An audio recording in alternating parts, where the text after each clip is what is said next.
Bonjour à tous. Vous êtes-vous déjà senti complètement perdu devant un rayon de pinceau, ne sachant pas lequel choisir? Il en existe une telle variété. Comment savoir lesquels sont adaptés pour l'aquarelle? Quelles sont les différences? Pourquoi certains sont-ils si chers? Quelle forme choisir? Quelle taille? Quel poil? Combien en prendre? Pas de panique. À la fin de cette vidéo, vous y verrez plus clair et pourrez choisir sereinement le pinceau qu'il vous faut. C'est parti!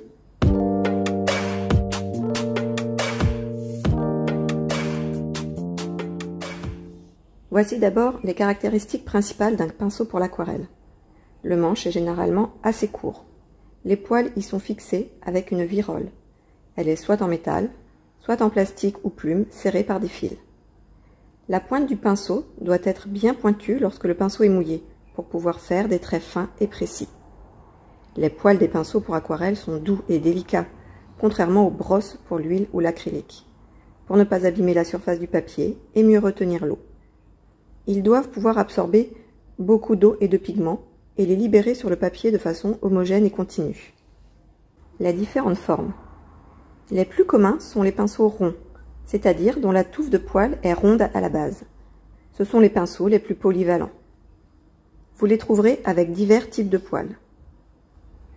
Vous avez d'abord des poils très souples, souvent en petits gris, qui sont soit des poils naturels d'écureuil, ou en chèvre, ou des imitations synthétiques.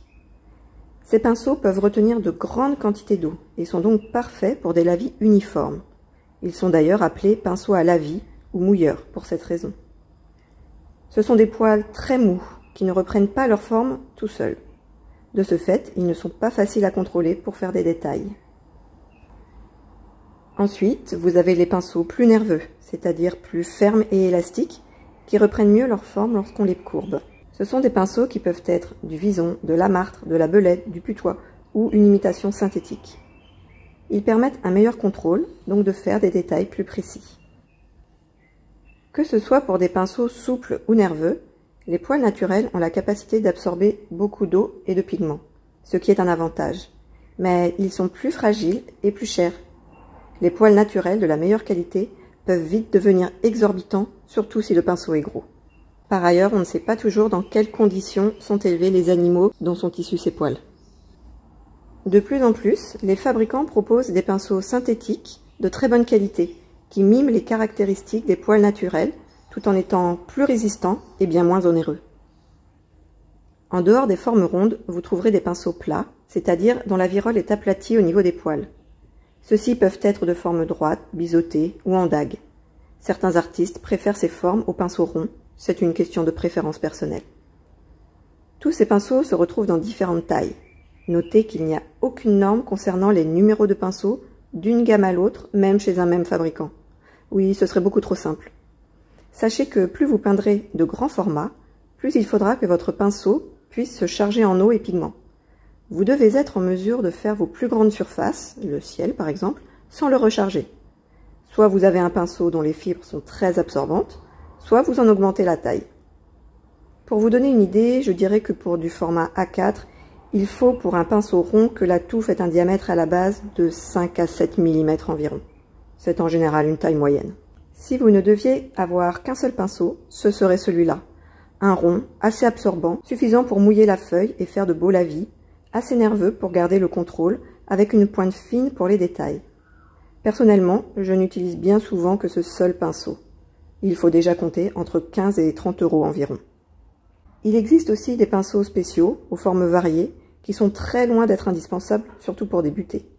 Je pense aux traceurs, aussi appelés traînards, à la touffe longue et fine, qui aide à tracer des lignes droites, ou aux pinceaux éventail, qui facilitent la peinture de textures comme l'herbe par exemple.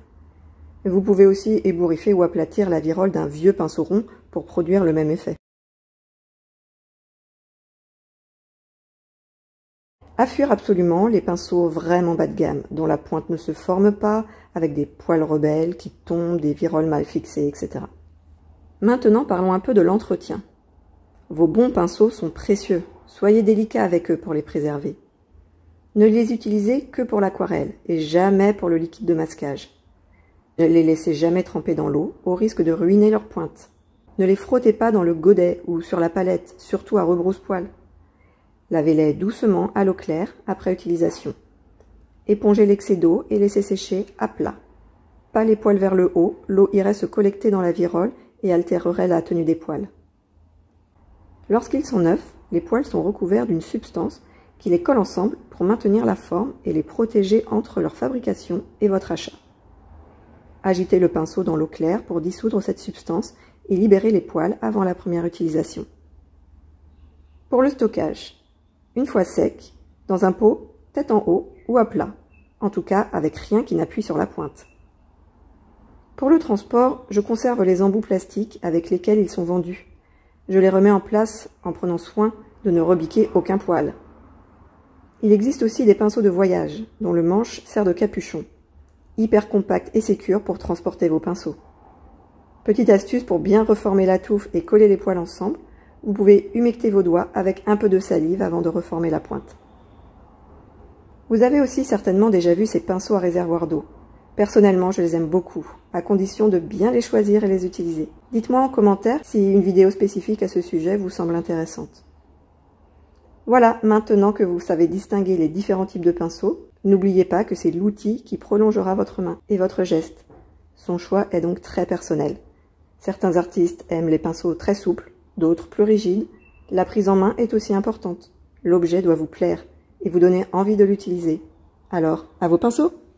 Si cette vidéo vous a plu, je vous invite à aller voir mes autres vidéos concernant le matériel pour aquarelle sur cette chaîne. À bientôt!